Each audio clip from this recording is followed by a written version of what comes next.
Денсаулықты қалай күтіп жүрсің? Сәлеметсіздер ме көрермендер? Бүгінгі осы видеома лайк басып, комментарий жазып, сонымен бірге подписаться батырмасын басып тіркелуді ұмытпаймыз. Сонда ғана әрбір шығарған видеомды ең алғашқы болып сіз көресіз.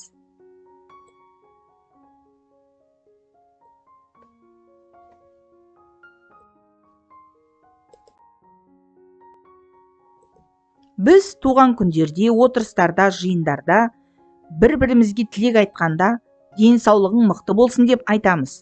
Расында да бұл адамның мұқият қадағалауды қажет ететін, берік сақтайтын баға жетпес байлығы.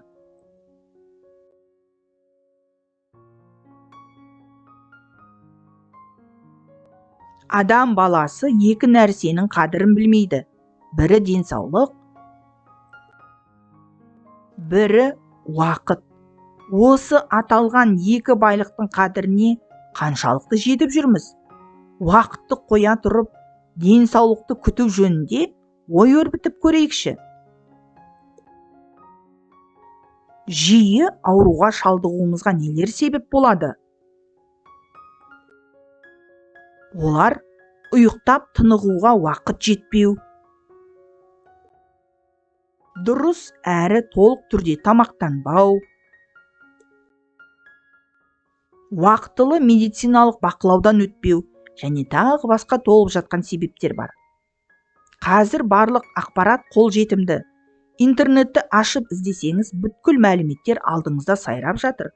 Сондықтан денсаулықты сақтау үшін не істеу керектігін барлығы біледі. Немесе осы менің кеңестерімнен кейін білуі тиіс деп ойлаймын. Адамға құрамында көбірек дәрумендері бар ас ішу керек. Неде? Ол дәрумендері бар тамақтардың барлығы пайдалы болу керек.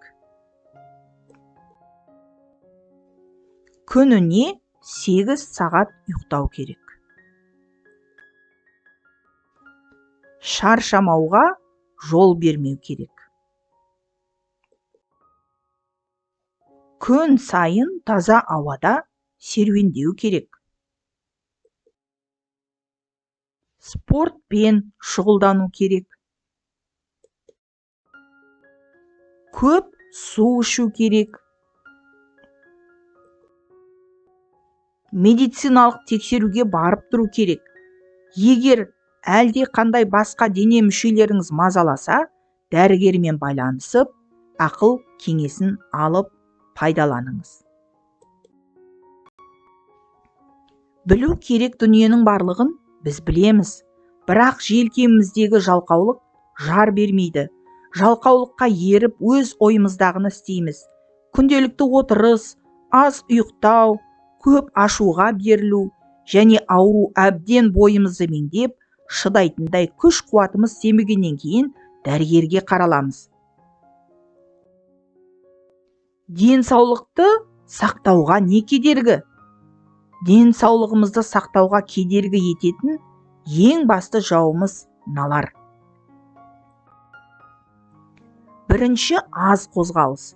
Егер сіздің жұмысыңыз кеңсе жұмысы болса, яғни компьютердің алдында көп отырсаңыз, сізге көбірек тысқа шығып жаяу жүру, таза ауада тыныстау немесе спорт залдарға бару қажет. Стресс пен депрессия. Жауыр болса да айту керек, дерттің көбі ашуланудан, ызадан келеді. Стресс өмірімізді жеп құртады. Сол себепті оны ішке кіргізбеген абзал. Әр нәрседен ләззат алып үйреніңіз және мейлінше болмашыға ашуланбаңыз. Қалжырау мен тұрақты әрі толық ұйқының жоқтығы. Бір тәулікте уақыт өте аз, бәріне үлгергіңіз келеді. Сондықтан біз ұйықтау мен демалуға бөлінген уақытты өз уақытымызды ұрлай бастаймыз. Әуелі 7 сағат ұйықтап, аптасына 1 рет қана демаламыз. Бірақ жұмыс көбейіп бірте-бірте ұйқыға уақыт азаяды. Сосын амалсыздан демалыссыз жұмыс істеуге тура келеді. Бұндай режиммен денсаулығыңыз қалыпты болады деп ойлайсыз ба? әлі де бұндай режиммен қалыпты болады деп ойлайсыз ба, әлде ойламайсыз ба? Зиянды тағам жеу бұл міндетті түрде денсаулықты бұзады. Зиянды әдеттер бұл алкогольді сусындарды пайдалану мен шылым шегу де денсаулыққа өте қауіпті. Олардан міндетті түрде бас тартыңыз. Жеңіл аурудан күрделі ауруға шалдығу. Бұл біздің дер кезінде дәрігерге қаралуға ерінуіміз бен арнайы уақыт өзімізге бөлмеуімізден болады. Артық салмақ. Салмағы артық адамның денсаулығы жақсы деп айту қиын. Бойында бір қандай да кінәрат бар деп түсіну керек. Әні саудың жаны сау деп тегін айтпаған бабаларымыз. Біз айтылған кеңестердің барлығын білеміз. Ненің бұрыс екендігін ажырата аламыз. Алайда қайнаған тіршіліктің ортасында жүріп, соның қадіріне кеш жетіп, сан соғып қалып жатамыз. Доллары бар емес, денсаулығы бар адам бай. Оны сақтап, күту сіздің өз қолыңызда екенін ұмытпаңыз. Назарларыңызға рахмет. Деніңіз сау болсын ағайын.